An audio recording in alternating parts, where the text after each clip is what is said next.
এই ২ দিনের দুনিয়ায় আমরা ২০ দিনের স্বপ্ন দেখে বসে থাকি, তাই না? অথচ জানিই না আমরা ২০ দিন বাঁচবো কিনা। এই সংক্ষিপ্ত জীবন নিয়ে আমাদের কত অহংকার, কত স্বপ্ন, কত আশা, তাই না? অথচ আজকে মরে গেলে কালকে ২ দিন। কালকে একটা বাইক রাইডারের ছবি দেখেছিলাম যে নাকি অ্যাক্সিডেন্ট হয়ে মারা গেছে।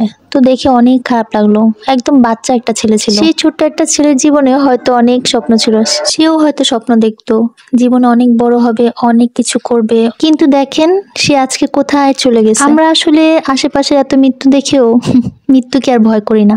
ভাবি যে মৃত্যু মনে হয় অনেক দূরে। আমরা সবাই কিন্তু একই মাটির তৈরি। কিন্তু দুনিয়াতে আসার পর কারো কম টাকা, কারো বেশি টাকা, অথচ এটার জন্য কত অহংকার, তাই না? স্ট্যাটাস মিলিয়ে চলা।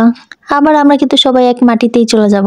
আবার কিয়ামতের মাঠে ঠিক একইভাবে সবাই একসাথে মিলিত হবে। এত কিছু জানা বুঝার পরও কিছু মানুষের মধ্যে চোখের পার্থক্য, দেখার পার্থক্য থেকেই যায়। আচ্ছা, সারাদিন পরে রাতের বেলা কি কখনো ভেবে দেখেছেন যে আজকে কয়টা ভালো কাজ করেছি, কয়টা খারাপ কাজ করেছি? আমার মনে হয় সবারই ভাবা উচিত। রাতের বেলা একটা লিস্ট করা উচিত।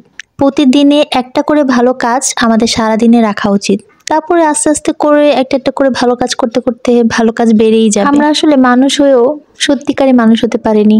মানুষ হয়েও আমরা মানুষকেই তুচ্ছ তাচ্ছিল্য করে দেখি। আসলে তো এটা ঠিক না, তাই না?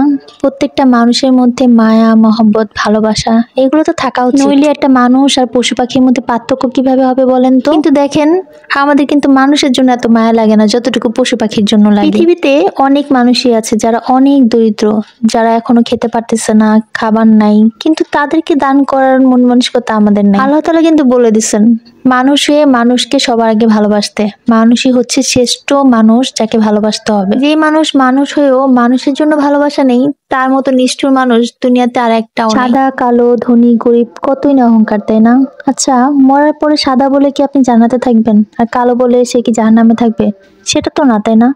তাহলে আপনাদের কিসের এত অহংকার? সবাই আমরা এক মাটিতে থাকবো, একসাথেই থাকবো। যদি কখনো কোনো ভালো কাজ করে যায় দুনিয়াতে, মানুষ মানুষকে ভালোবেসে কোনো উপকার করে যায়, তাহলে অবশ্যই তা আল্লাহ আমাদেরকে প্রতিদান দিবেন আখিরাতে। দুনিয়াতে আমাদের এমন কিছু ভালো কাজ করে রাখা উচিত মানুষের জন্য, যেন মানুষ আমাদের জন্য দোয়া করে, আমাদেরকে ভালোবাসে, আর মরে গেলে আমাদেরকে নিয়ে আফসোস করে। কিছু কিছু মানুষ তো কথা শুনে নিজেকে অনেক বড় মনে করে, আর চুপ করে যে সহ্য করে তাকে অন্যায়কারী মনে করে। হতে পারে সেই মানুষটা আল্লাহ তাআলার ভয়ে আপনাকে কিছু বলে না। আমার বাবা সবসময় একটা কথাই বলতো, দুঃখ সহ্য করে আসা ভালো, দুঃখ দিয়ে আসা কখনোই ভালো না। যে সহ্যকারী সে আল্লাহ তাআলার কাছ থেকে দুনিয়াতে ও আখিরাতে ২ দুনিয়ায় পাবে, আর যে অত্যাচার করলো সে ২ দুনিয়ায় হারালো। এই দুনিয়াতে কিছু আজব মানুষ আছে যারা নিজের কষ্টকে আল্লাহ তাআলার পরীক্ষা মনে করে, আর অন্যের কষ্টকে আল্লাহ তাআলার শাস্তি মনে করে। কার জীবনে কি চলছে আর কেন এটা হচ্ছে একমাত্র আল্লাহ তাআলাই জানেন। একটা কথা কি জানেন, মানুষকে কষ্ট দেওয়ার আগে অনেকবার চিন্তা করা উচিত যে আমার কোনো কথায় একটা মানুষ যেন কষ্ট না পায়, কারণ সবার আগে আমার আল্লাহ তাআলার কাছে সেই কষ্টটা পৌঁছায়। বান্দার কষ্টতে আল্লাহ তাআলা কষ্ট পায়, আল্লাহ তাআলা নারাজ হয়।